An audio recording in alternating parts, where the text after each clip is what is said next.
The following is a presentation of Playfly Sports Properties and Michigan State Sports Properties.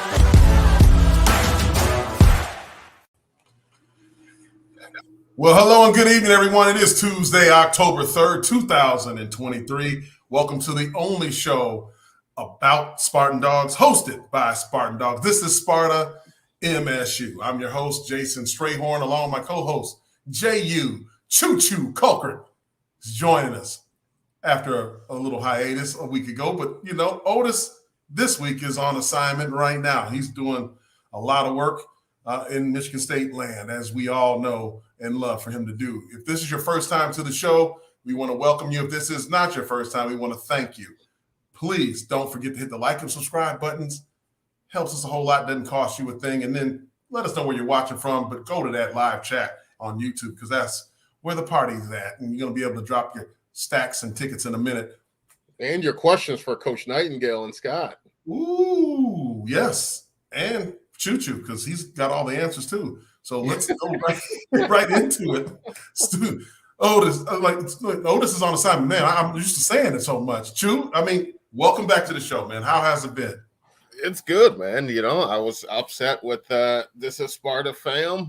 You know, we still didn't get to the 1,600 that I asked. You know, I've told people, tell a friend, tell your mama and them to get us there. But hey, it's good to be back with the family. You know, and let's roll straight. Let's get after it. Let's get after it. All right. The student athlete career mixer was at the Breslin Center. Chew? Yeah. Last night, Angela Howard Monty, she put up she put this together where they invited about 25 companies, had the opportunity to go there. It wasn't your typical career fair that you go there and your kid bring your resume. It was something cooler than that. It gave these kids an opportunity to go and talk to a lot of these companies that are, you know, worldwide and definitely nationwide. So it was a cool opportunity for these kids to go meet people within the company, meet hiring people, CEOs, everything like that. And we had a bunch of the football guys were there. All sports guys were out there. You know, you saw a picture there of Jordan Hall and I, a couple of the other guys. Sam Levitt was out there as well. So it was a really cool experience for these student athletes, something that we didn't get afforded to us when we were in school. I'm glad that Michigan State is really taken to that and providing for their student athletes so they have an opportunity, you know, for life after they're done playing a sport.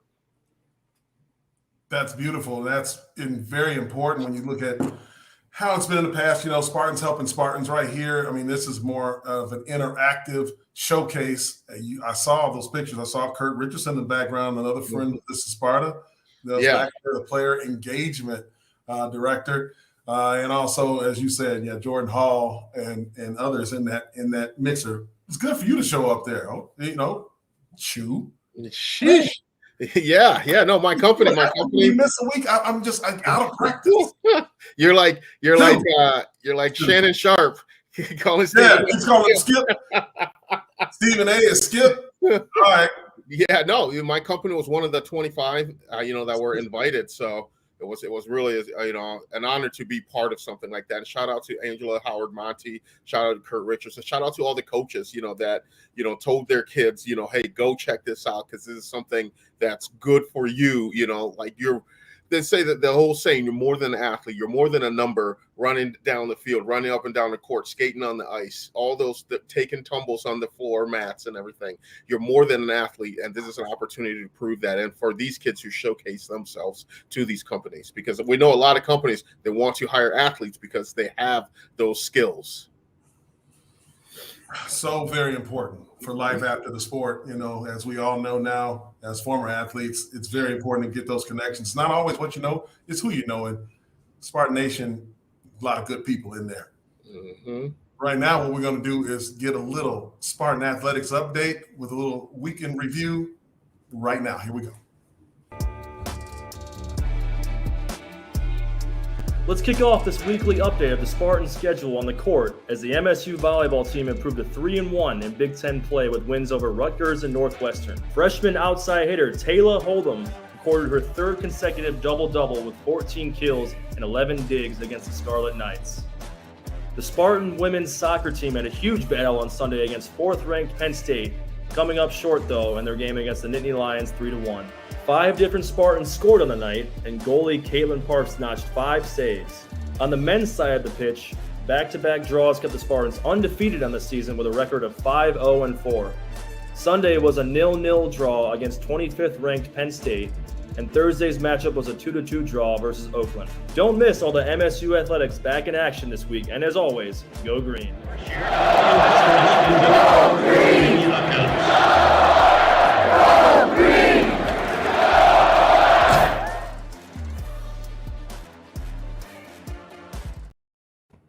Excellent job by Brendan Guravage on that voiceover. Brendan, okay, B. I see you. Using the lingo, 0-0 on the pitch. Gotta love that. Hey, and there was a picture that we wanted to bring back up regarding the women's soccer game last Thursday last week, I believe it was, against Maryland. Let's see if we can bring that up, Tony. We can show the Spartan Dawgs that went to the game. I don't know if we have that picture. I saw it a minute ago. It was in the Breslin Mixer. But it was Myron Bell, a former player, Spartan Dawg football player, whose daughter plays at Maryland, and a group of Spartan Dawgs, including football wide receiver coach Courtney Hawkins, was in attendance to this game, and it was a great picture. Hopefully we can get that up on our social media platforms because it was there a minute ago, but it wasn't. It was supposed to be for right now. But as we move on, we're going to bring on the head men's hockey coach for Michigan State, Adam Nightingale, along with the play-by-play announcer, Scott Moore, joins us at Sparta MSU. Welcome to the show, gentlemen. Awesome. Yeah, thanks for having us. Thanks for coming. Good to see you guys.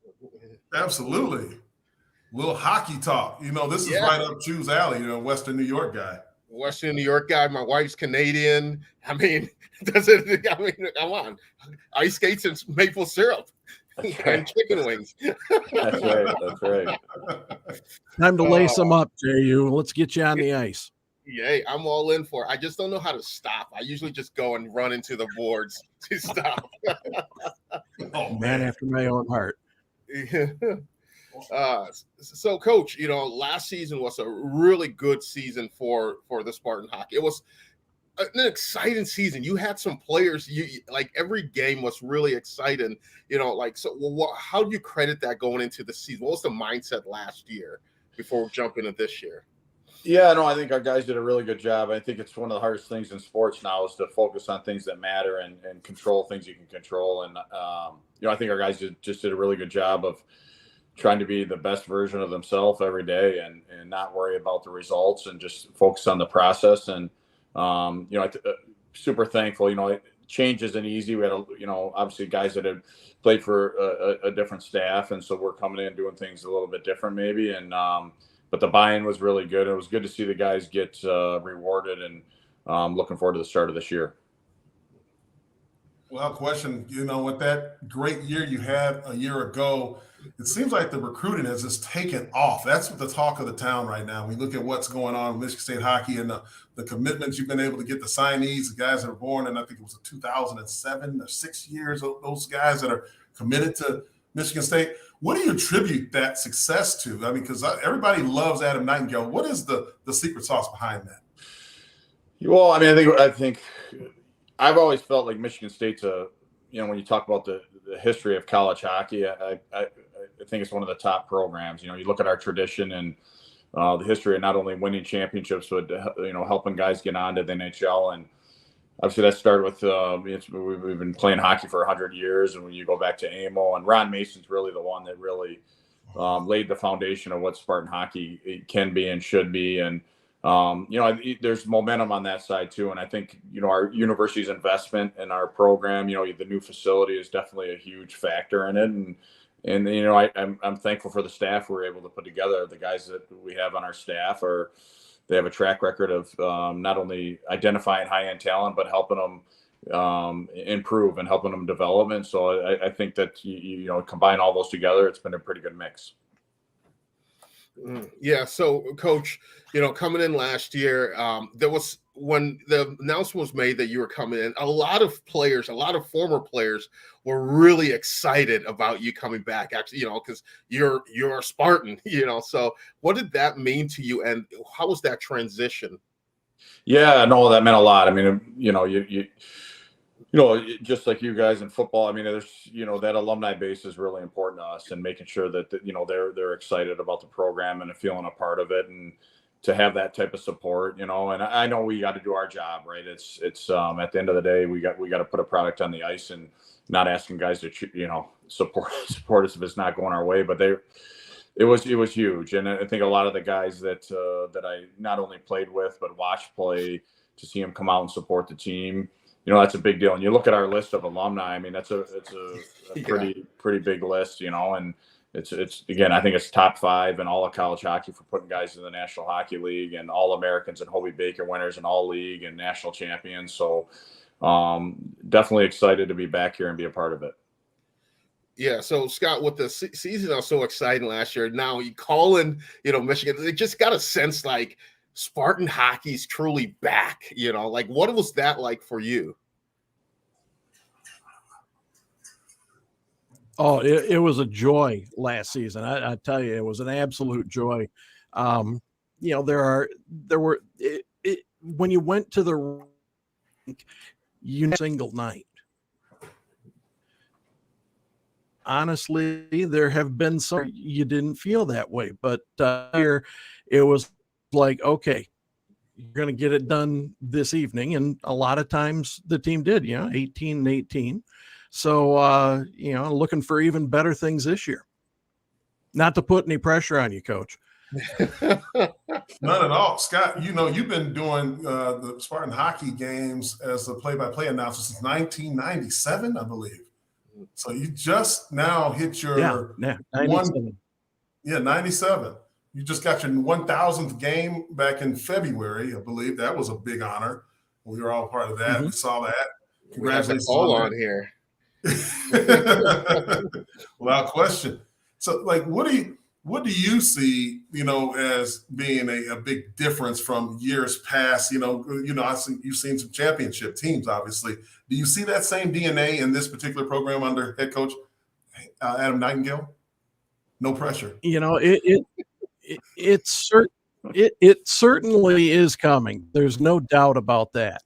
And the thing that I noticed last year right off the bat was the fact that there was a difference to the season. The intensity seemed to be up last year right from the get-go. And I think a lot of that is, the way that Adam, the coach has them practice. These guys, when we go on the road, I see Thursday night skates, and sometimes at home too. And he works them. These guys are working, and it's a credit to them that they want to work that hard. These guys are all in. Yeah. So, Coach, with this team coming in, you're replacing a lot of guys. You have some new guys coming. I believe 15, newer guys coming in. How do you get that camaraderie, with those change, and how do you get the buy-in from the guys? Yeah, no, I think that's the biggest challenge any sport, right? Is our number one job as coaches is to unify the group and make it a team. And I think we all, as coaches, we like tactics, we like X's and O's, but the most important thing is making sure that we're a team and unifying the group. And so, fortunately, the way the university supports us, our guys got here July 15th, or July 5th. We have 15 new guys, and really July 5th, we can't do anything with them, but they're with our strength coaches. They're lifting and they're training, but it's really about starting to become a team. And we try to identify guys when we're recruiting that it's not about them. It's about the team. It's about the university. And I think that's the common thread of any great Spartan team, whether it be football, basketball, field hockey, soccer, golf. It's everyone loses themselves in the team, and I do think we have a group of guys that are going to do that, and that's what's fun about coaching is there's going to be ups and downs in the season, but I think we have the leadership, a group of guys that are going to buy in and be in a team. Yeah, and you talked about the school and the commitment to the facilities and everything. MUN looks awesome right now, and the new weight room there. I remember when I was playing, the hockey guys would be in the football building at the Duff, working out. But now you guys have your own weight room in the MUN. Your locker rooms there. Tell about that difference, because we talked to some football guys last year. They didn't have that bond because they were in the stadium locker room and all over the place, but now your guys are all together there, especially with the fact with new guys coming in. And talk about the new facilities there at MUN.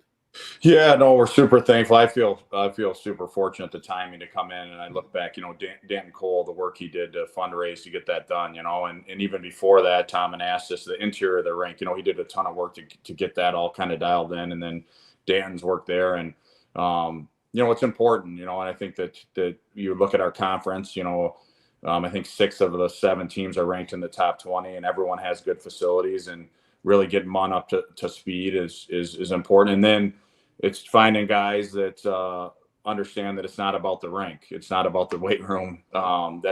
You can have a fancy weight room, but it's not going to make you a better hockey player. You got to put the work in. And we make sure our guys know that on a daily basis. Like, you don't need all of this. But it is an advantage for sure when you're talking about recruiting and then building your team and spending time together to have our own space. Super thankful for it.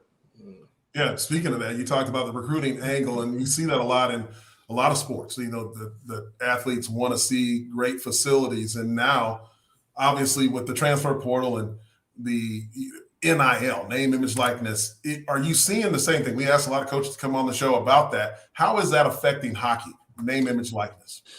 Yeah, I mean, there's some of it for sure, but not as much as whatever the football or basketball. I don't think we're there yet. And last year, we didn't, weren't involved a ton of it in it, and it's starting to creep in a little bit into our sport, and it's a moving target, right? As you guys know, and I think it's important. Like, I think that's where Michigan State's different, right? Is we want to make sure that you're coming to Michigan State because of the coaching staff, the opportunity you have academically, the opportunity you have socially, and if there's something on top of that, then that's just kind of icing on the cake. That's a big wave that's sweeping college sports now, for good or the bad. But the both of Michigan State's really creative with coming up with different things. And Scott, you were a part of this in 2001, the Cold War. Michigan State at Spartan Stadium, 74,544 people at that time, the largest. But who's counting? In a capacity of 75,000 stadium, but like such a cool vibe, such a cool thing. Scott, the question that you're going to have to talk about that call, but for Coach, can we do something like that again? What do we, because I feel like we're getting to the right point where it's, a hockey ticket's one of the hottest tickets to get in East Lansing right now, and why can we do something exciting like that again? Yeah, no, I'd love to. I think it'd be awesome. And it's actually, if you look back at that, that was the first time there'd ever been one of those really big outdoor games. Like now in the NHL, they happen every year. Obviously they have the Winter Classic and all that, but Dave McCullough, who was an assistant coach for Ron Mason, who we're honoring this weekend, kind of threw out the idea, like, what do you think about playing hockey out at Spartan Stadium? Everyone's like, oh, never. So there's no roadmap for it.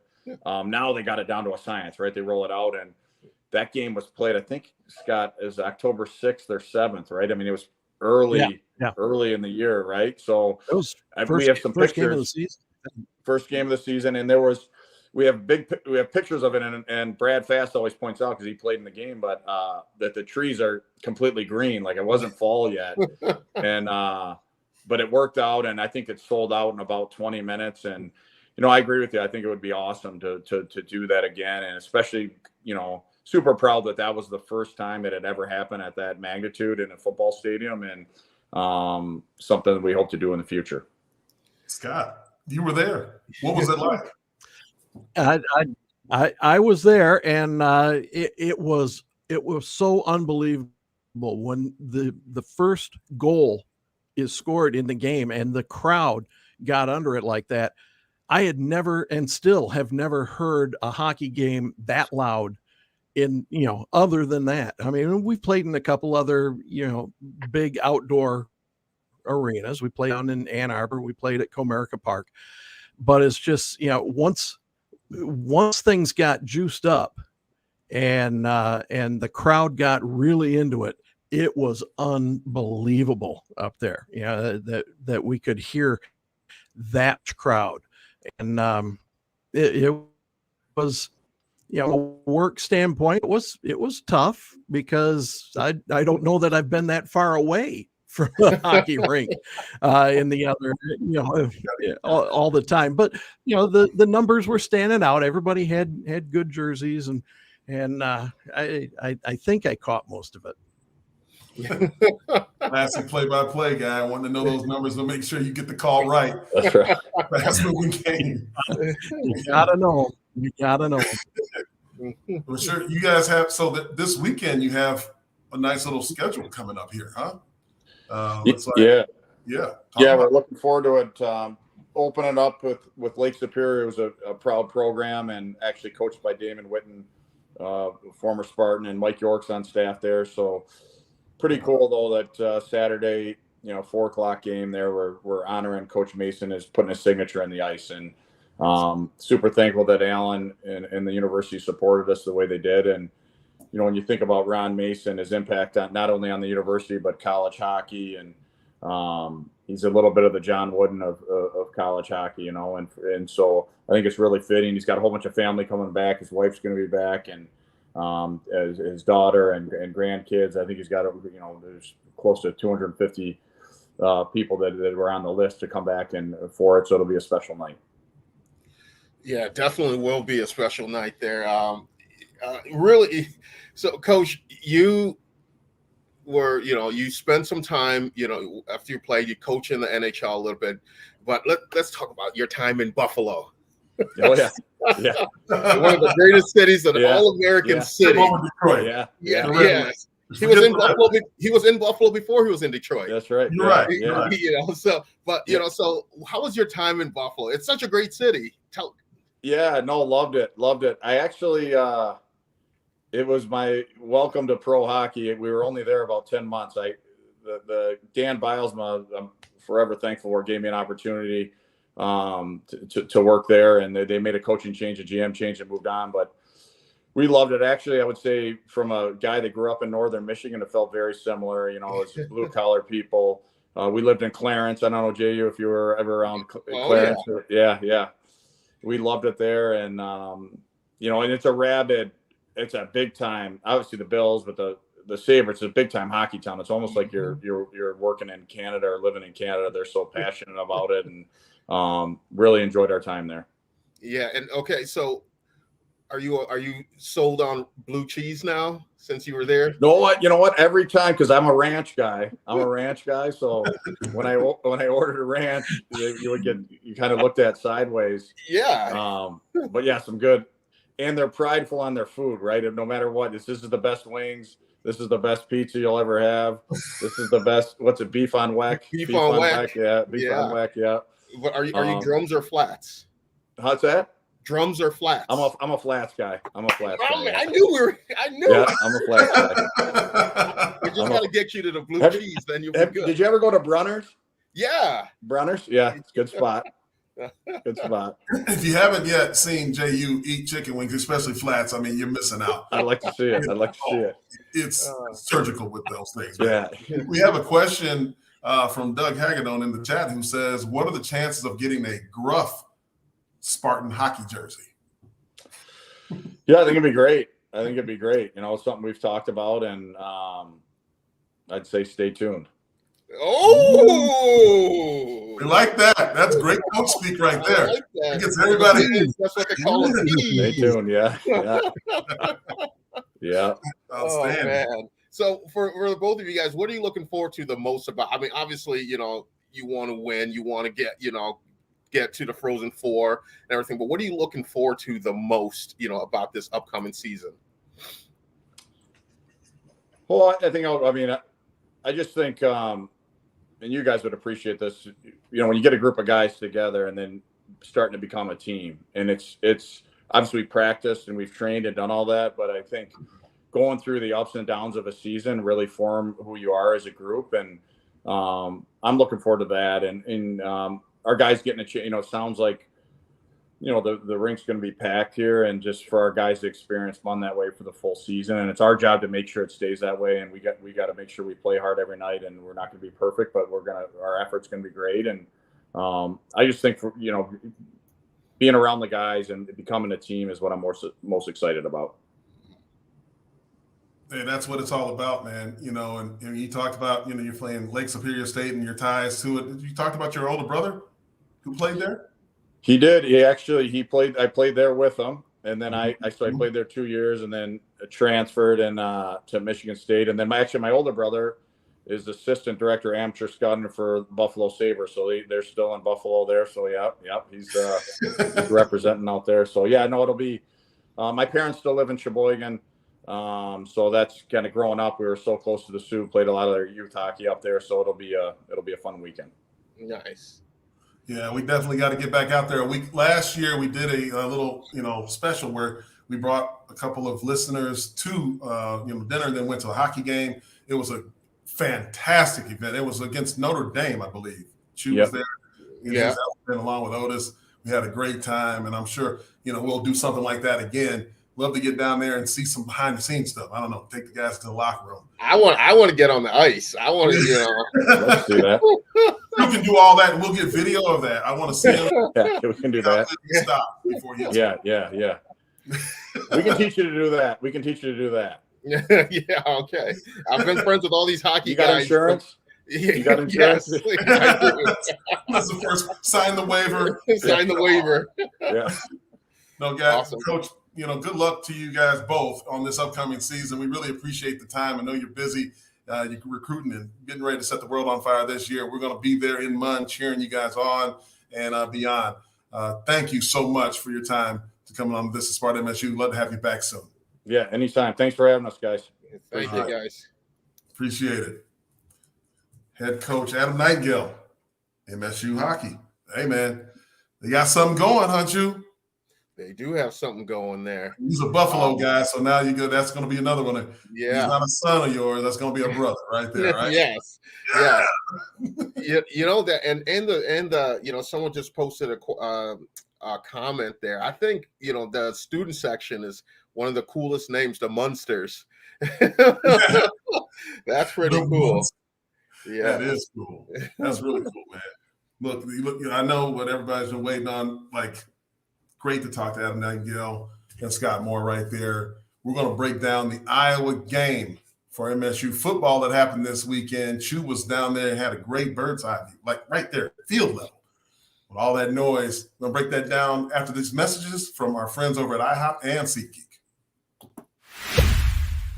Introducing IHOP's new menu with perfectly crispy yet fluffy waffles, warm, flaky buttermilk biscuits, juicy, satisfying steak burgers, decadent eggs Benedicts, and more. It's time to find your new favorite. Don't worry, we won't tell the pancakes. Only at IHOP. Let's put a smile on your plate. SeatGeek is the ticketing app for fans like the High Five Strangers guy.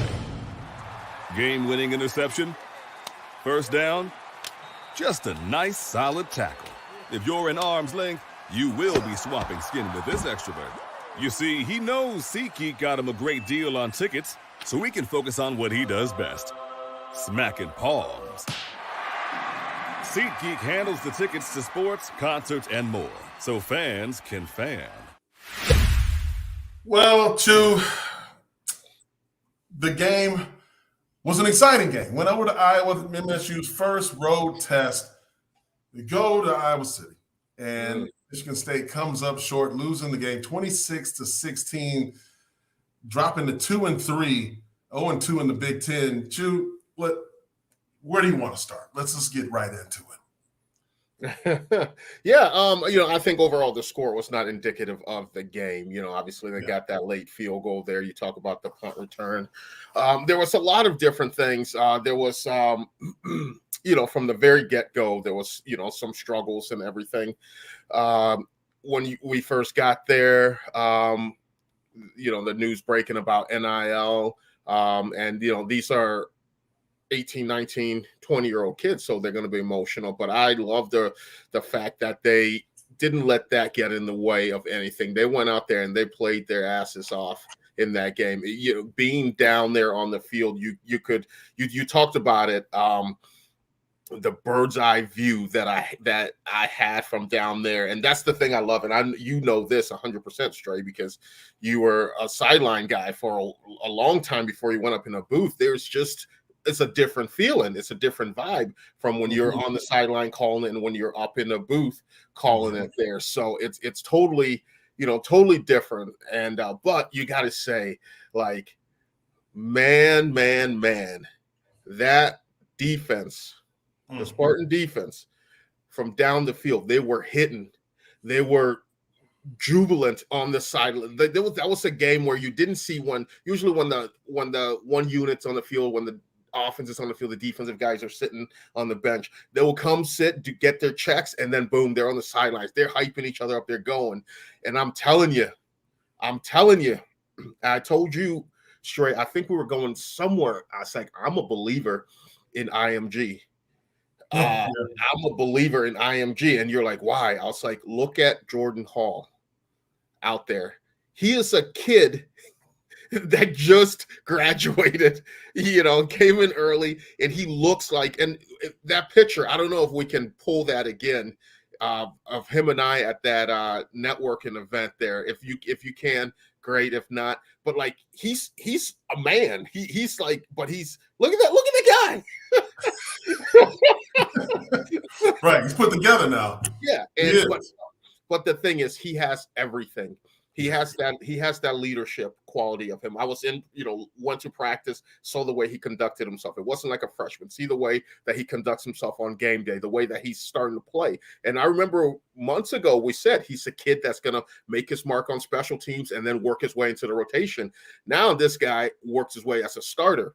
So I know I'm digressing from breaking down the game, but I had to give that kid a shout out there because he's someone that's just been popping all season long on the defensive side of the ball. And Dylan Tatum as well too. He's been doing his thing as well. Yeah, there's no doubt about it. The thing, I've heard a lot about IMG prior to, Cade, my son, going there and watching. I got a chance to watch Jordan all last year in every game. I didn't miss a game. I was there with Mama Hall. We were watching Jordan. I'm telling you, he looks the same, but the competition is clearly different. Yeah. It's the whole package. It's the mental conditioning. It's everything that they do to really prepare them to. We saw him on the plane. He did not look like a guy that was on his first road trip. You remember your first road trip? Yeah. You're looking at the light. Yeah. I would have thought he was a 5th year senior walking around the plane. Like, hey man, just like it was not a big deal. And that's what it does. And, hats off to his ability to block out all the noise and all the players. So let's get back to this. Okay. Like you brought it up. There is one heck of a coaching job going on. So everybody's talking all this national coaching search and all that. But those men in those walls are getting that team to play hard. Like, let's not discredit them for that. That team is playing hard through the whistle. There's mistakes happening. Let's not. Yes, there's X's and O's, there's execution problems and everything. You're right. But yeah, they're not getting ran off the field though, right? You're absolutely right. Those kids are coming out there and they're going, they're playing, they're motivated. You got guys, like I'm telling you, guys like Dylan Tatum. He's coming out there getting those guys fired up. He's, and that's the thing I love about being on the side, because I just get worked up when he runs out there, talks to those guys, get them fired up. Then he looks at me. I was like, oh, don't hit me, kind of thing, But that's the thing. Coach Barnett is doing a great job of motivating those kids to not quit, to not, sink there and have the poor means. He's doing a good job of not allowing them to be feel like they're victims. They're going out there and they're gonna punch you in the mouth. They don't matter what the outcome's gonna be. Iowa knew they were in a ball game. Like you look at that and you take away everything. You hide the score and you show the statistics. You would say Michigan State won that game. They won a lot of the things. There was some penalties, and obviously the turnovers, but that's the thing there. But let's get to it. Let's get to it. We have some stuff here to chat about, Stray. Let's get into it. Gonna bring up some plays, huh? That's what we want to do. All right, let's just go right into it. Let's break down some of the plays that we saw on Saturday night in Iowa. Tony G. All right, so Michigan State right here is leading the game 6-3. We got 1st and 10. Let's take a look at this. Run the play. All right. So here's the first interception that Noah Kim threw. All right, as we go back, it's a little choppy, but you see Cooper DeJean. This is a guy who I think he's got 5 pick sixes to his record. I think he had 2 or 3 last year. He's a 100-meter champion guy from a small town in Iowa. Look at his ability right here. So this is a little fade route, corner route, and there's just a communication mess up here. If you look at this, let's rewind and play the play again. Jude, look at this. What's your thoughts here? The blame's got to go both sides there. Yeah. So Cooper that time Jerron Glover tried to do a little stutter. Cooper did not bite on it whatsoever. If you look at the defensive back, he continued to run right to the corner, and he made a great interception, which was good. So let's go to the next play by another Kim. Yeah, so before we play this play here, how about my guy, Jonathan Kim? Man, hey, Chew, you need to get in politics, man. I said this was the best. Just a year ago. This was the best transfer that we had coming this year. I said it. You love Kickers.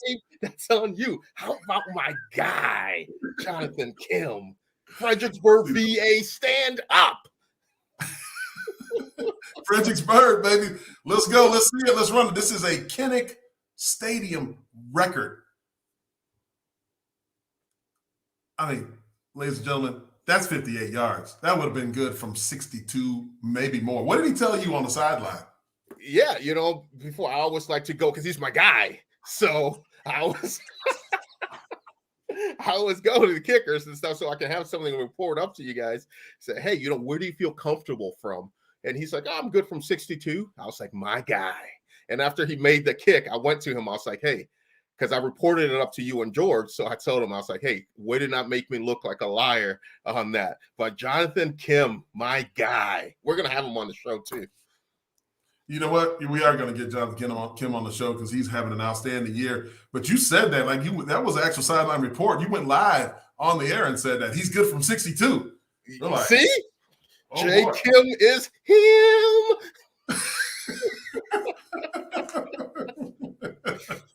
Oh my goodness.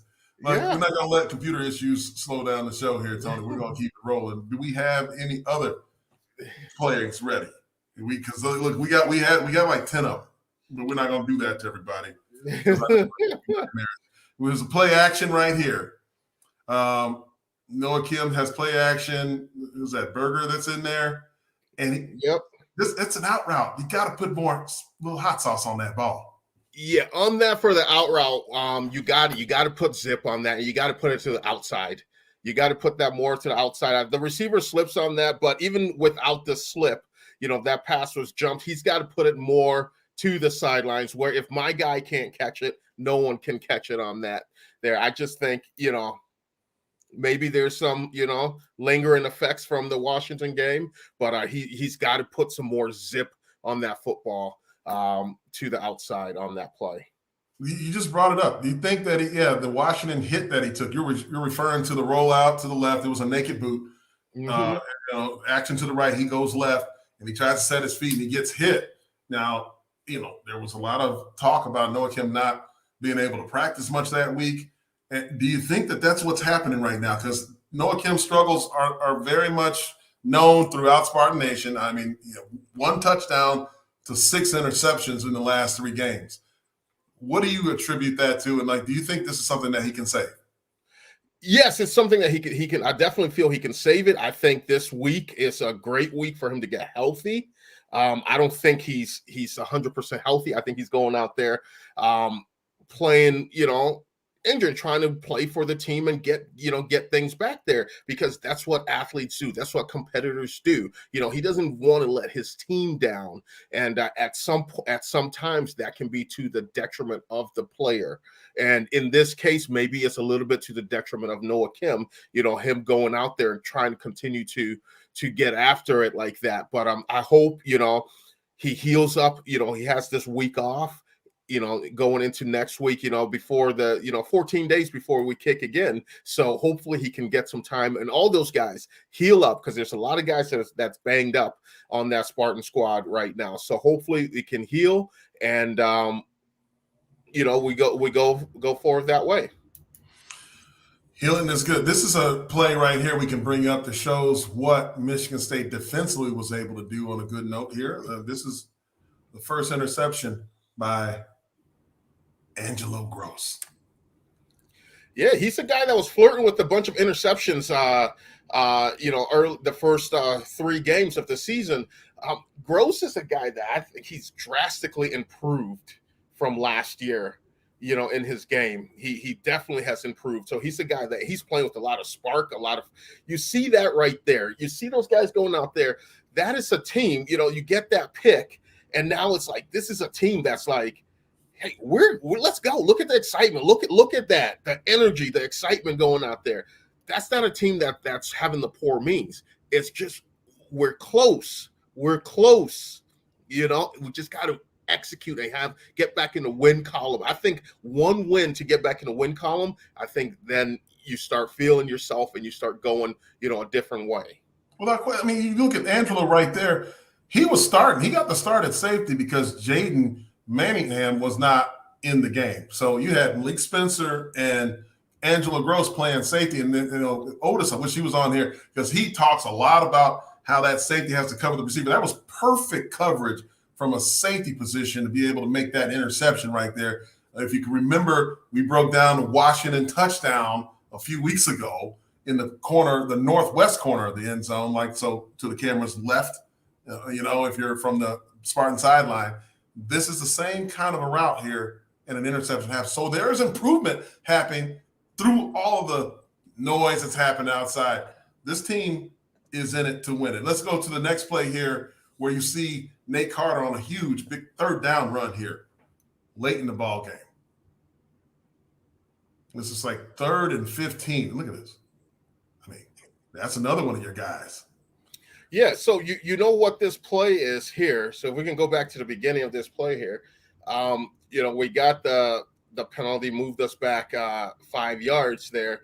And this is that play right there. So for all the people that sits in the stands, and when you're in a 3rd and long situation, most teams, there are 2 things that they will do.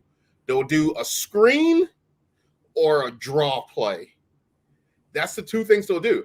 And traditionally, a lot of the times, it doesn't work because you're not expecting it to work. You're expecting to get lucky on a play like this, 3rd and 15. You're saying we're going to go and we're going to punt and get our defense back on the field.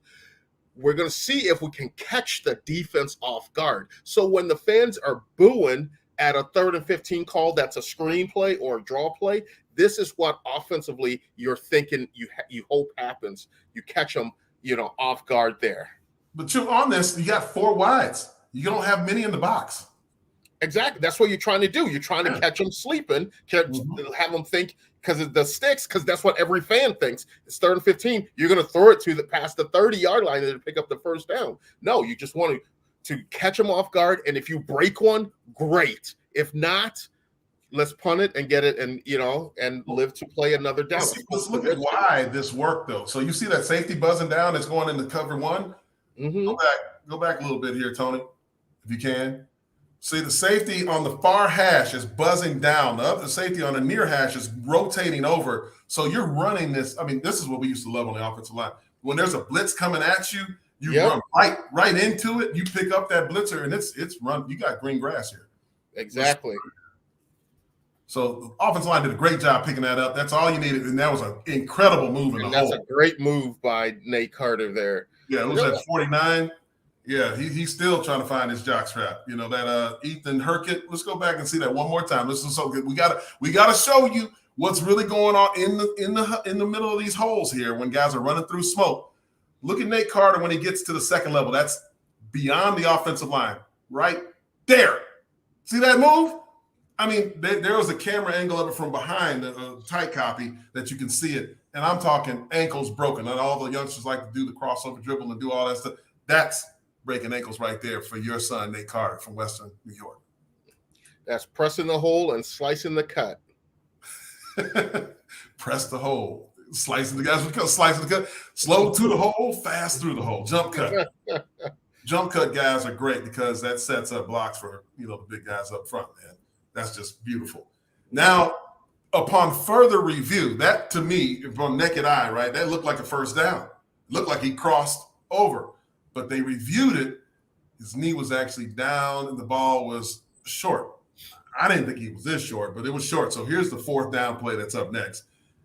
You're on the minus 30-yard line here, Chew.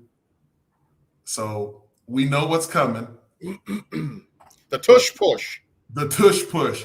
But what I see here, and what we saw in the lineup, and look, it's 4th and 1, 9:52 to go in the third quarter. You've got a 6-point lead.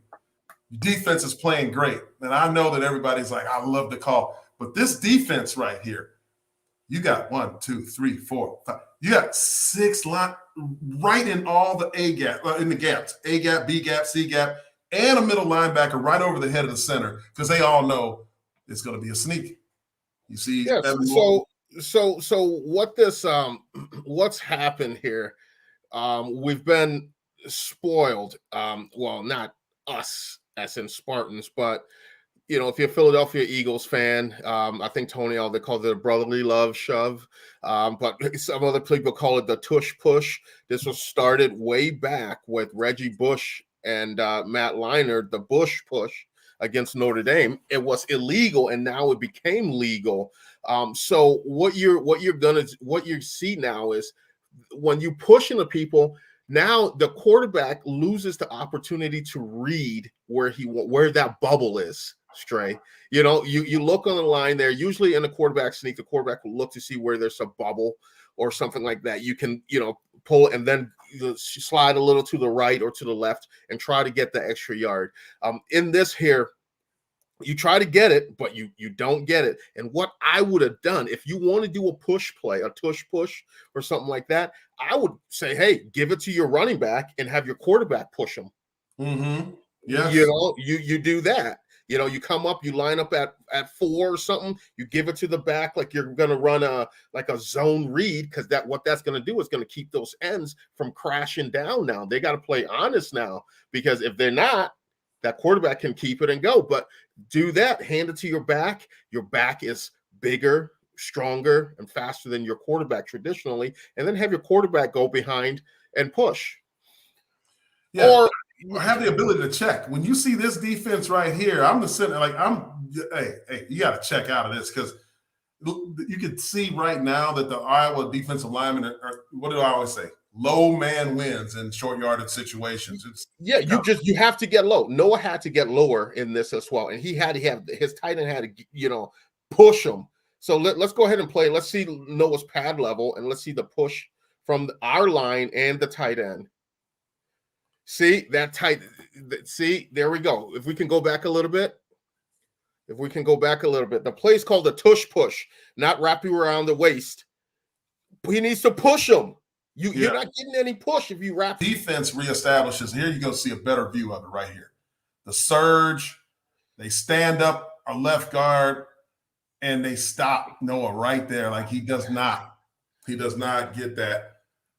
But the thing is, the thing is, I still think that's what I'm saying. If you go lower, if Noah's a little lower, he can submarine in there. But I still think I like this call on 4th and 1. I think, like you said, the defense was playing well, and we talked about this. I told you the defense was balling, the defense was playing well, and you said, yeah, so that's why you kick it. No, you have confidence in your defense that they can, make a stop there. So I was okay with it. I was okay with the call. I'm absolutely not okay with it because I think because the defense is playing this tough, you kick the ball, you have a 6-point lead, and let them get the ball back. As I think Darren Tatum, he says it right here in the chat. Yeah, the defense is playing well enough to stop him, so he's for them to go for it. No. He's get the ball back. What I'm saying is, look. Yes, he was playing well. He trusts them to get the ball back, so he's for going for it. Okay, but you're on the 30. That's the thing. That's the problem. And which they did. They did get the ball back in this scenario. But this was the thing now. A field position game. See, look. You see that? You see he says punt the ball. No, you want to try to.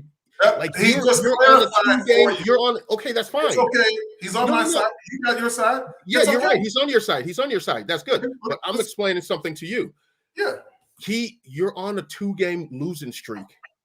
What do you have to lose? You take chances. A third game.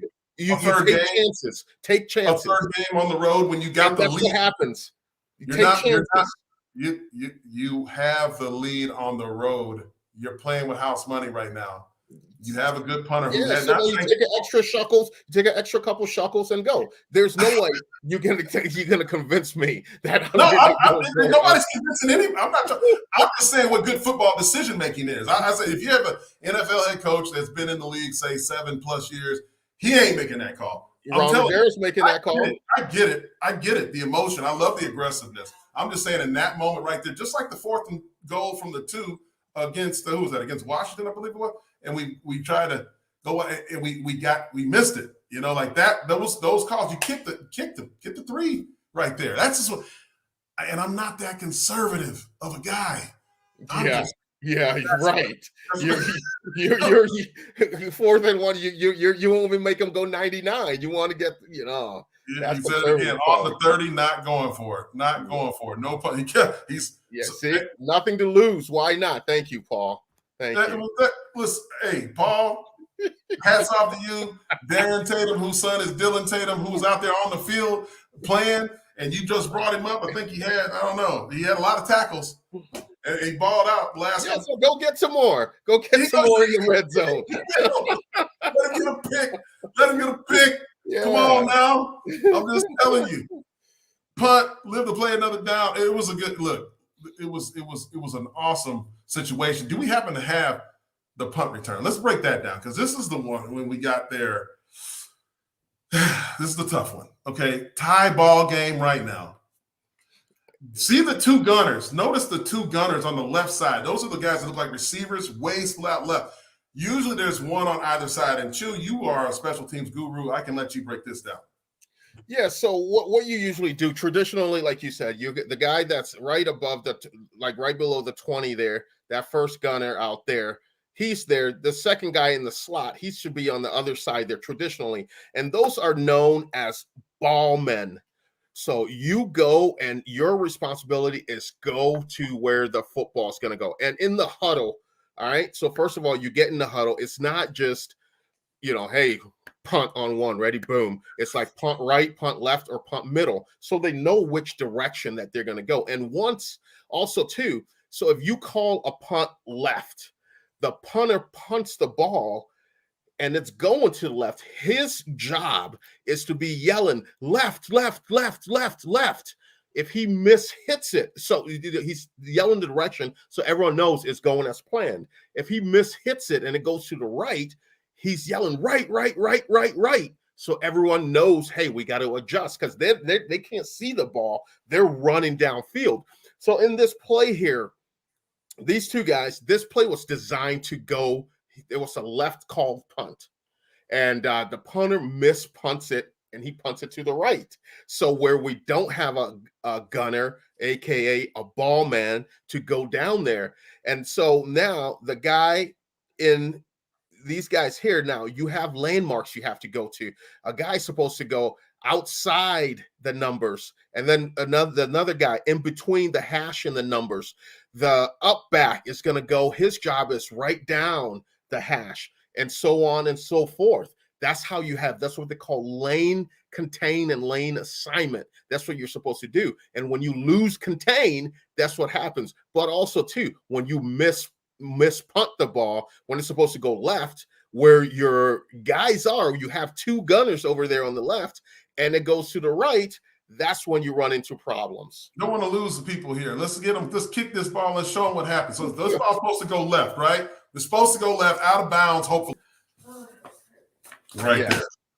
And I gotta say, I am not the spread punt. I think there's just too much room for disaster. I hate the spread punt. Go to a traditional U-shaped punt. Get your up back, your personal protector in there. Call it load right, load left, rip Liz, and let's get out of here and let's boogie.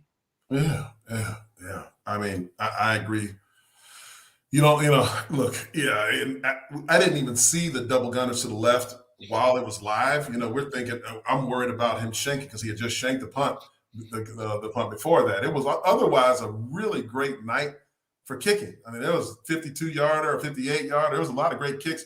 We happened to miss a field goal, hit the upright, and then also had that shanked punt, and then that punt, which wasn't shanked, just was a lollipop for that returner, Cooper DeJean, and he takes it to the house. There was a comment in there. I think Rashad Howard did make the comment that on 4th and 1, unless you have Choo-Choo in the backfield, you punt it.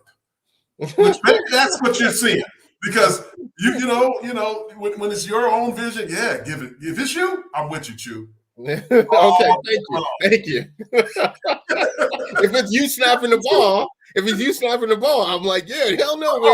Right, if we can do that, how they do in Rand or whatever, have these like dream teams, the center and Chew it, tail. Okay, we gonna get that 4th down, but we didn't have that. It was Noah Kim, slightly built guy, and just didn't get that push. There was a lot of things that didn't quite go the Spartans' way in that game, as you've seen it right there, the breaking it down. Great job by Chew, and thanks for the guys in the back doing the work of bringing the videos to the people.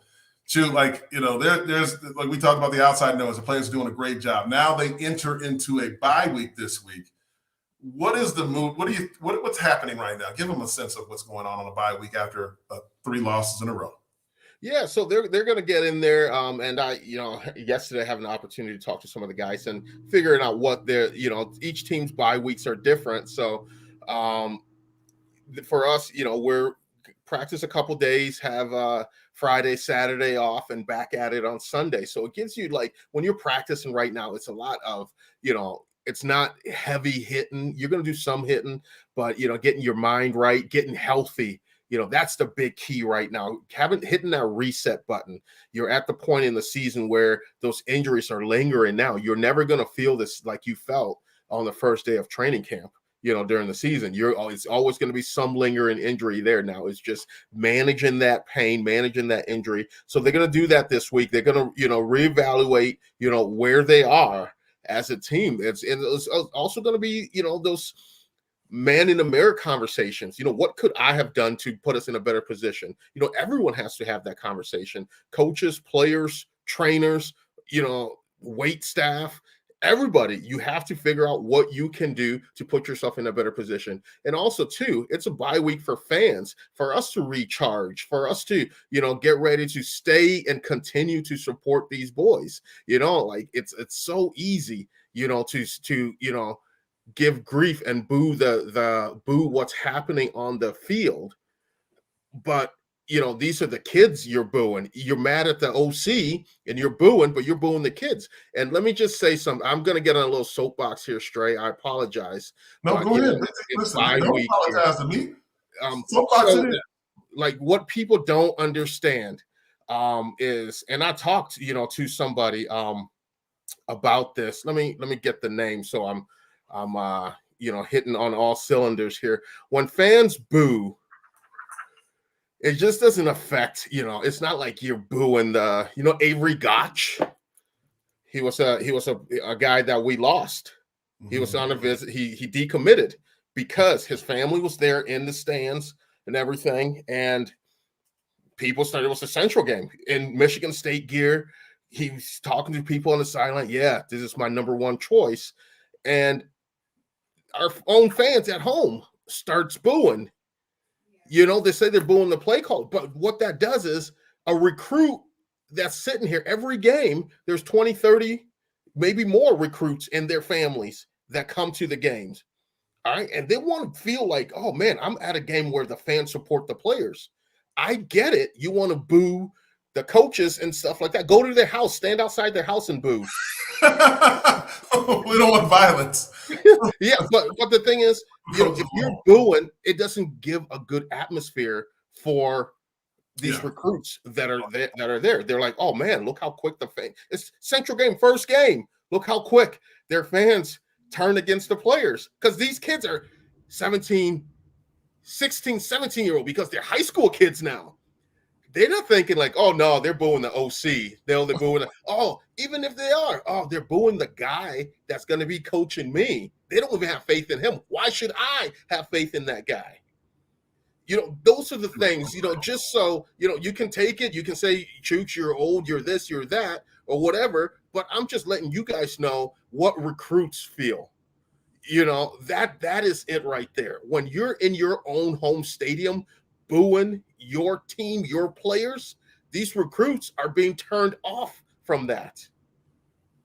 Man, you are spot freaking on right there, because you brought up a memory to my mind, and I didn't even think about it, but I was visiting Ohio State once upon a time, long time ago, right? And there was this guy sleeping in the locker room. They call him Sleepy George. It was Eddie George. They called him Sleepy George at that time because he hadn't quite hit the field yet. And Big Daddy, Dan Dick Wilkerson, and Corey Stringer, all these guys, right, were there. And they took the field, and I got, you know, I'm watching them warm up, and I go to the stands. They were playing against Washington, the Huskies.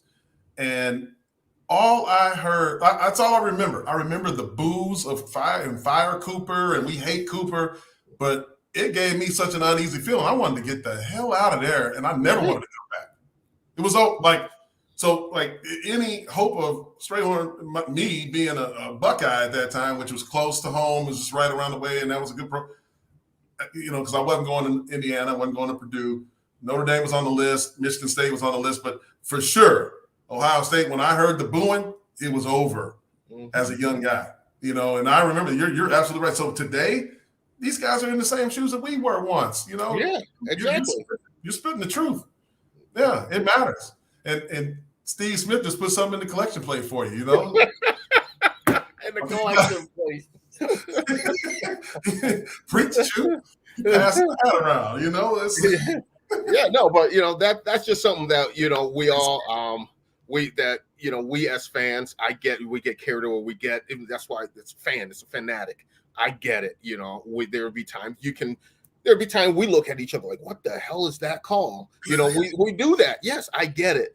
But there's a time and a place for that. And hey, I'm with someone said I only boo the refs. I'm with y'all. All refs stink. They really do. All your pent up frustration against play calls and this, that, and other. Whenever the ref makes a bad call, take it out on him on that one. You know, don't boo the players, because I know you guys, you say you're not booing the players, but it comes off like it is. So, and it turns recruits off. We heard a lot of the cat calls, like whatever that is, the woo in Iowa, and that was for Cooper this year. Cool. I mean, it was loud, but they never ever booed. We did hear a little bit of Fire Brian. I heard that. We heard that. We saw a bed sheet with a spray painted Fire Brian on that. Which is Brian Ferentz, Kirk Ferentz, the head coach's son, who's offense coordinator. Yeah.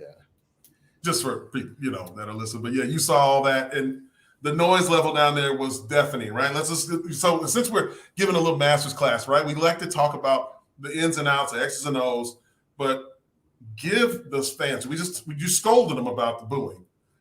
Tell them what they did. Like Washington, I heard it. I heard it a little bit against Maryland, but how was that crowd affecting our offense on the road? We had back-to-back false starts. because of the crowd noise. And once you get that first one, the crowd knows it was because of them. They played a role in it. So they're going to say, let's kick it up a notch. And then if you get two of them, it's like, oh man, we're something else now. We made it. So that's the thing. The crowd noise was absolutely I had noise canceling headphones on, and I still heard noise. So it was absolute depth. In that Iowa Stadium, those crowds, they're right on top of you. That's a great, overall, Iowa was a great atmosphere. The fans, walking through the parking lot there, hey, welcome to Iowa. What you want, a burger? You want a hot dog? They're super nice people there. But I think it's all part of their mantra, to start with the pink locker room, then to get the fans who just want to lull you to sleep and then take it to you and on the field there. So, but definitely the crowd did play a big factor in that. And when you're at a road game, you got to cut things down. The communication piece, it has to be quicker and faster. So you have to get in and out of the huddle, call your play, go, and let's get after it that way. That's right. And don't get Mama Hall mad, because I'm telling you, she'll get after you now if you start booing out there. Them kids, she don't play. I'm just warning you. If you're around her booing, you're gonna get checked on the spot. So hey, Chew, great breaking it down with you today. Don't forget to go to see Otis. It's this Friday, October the 6th at Crown Plaza in Lansing. Otis is going to be participating in Dancing with the Local Stars. Here's the QR code right there. Give them a little donation and a vote. Chelsea and Otis need your votes. Holla at your boy. He's working on it right now somewhere. So we'll put a bow on this. Don't forget to go to our links in the bios for This is Sparta merch. Get one of those fire jackets that Chew has on right now. There's the link right there for you. But look at that thing that Chew has on. That white coat is look at, boy, I'm telling you, you want to be fly when we come back. Brown sugar, babe. Yes, you got to do what you got to do. Man, Chew, appreciate you. For Jehuu Caulcrick, I'm Jason Strayhorn. This is Sparta MSU. Have a good night. God bless you, and go green. Go white. This is Sparta MSU is a combined presentation of Playfly Sports Properties and Michigan State Sports Properties. The show is produced by Tony LaBarbera, Tony Gustella, and Process Driven Consulting. Additional support is provided by Brendan Duravage. On-location technical support provided by Good Fruit Video. Be sure to follow our host Jason Strayhorn, Jehuu Caulcrick, and Otis Wiley on social media. To stay up to date with all the latest This is Sparta news, please like and subscribe by visiting our link tree, and tell a friend to do the same. Thank you for your support, and as always, go green.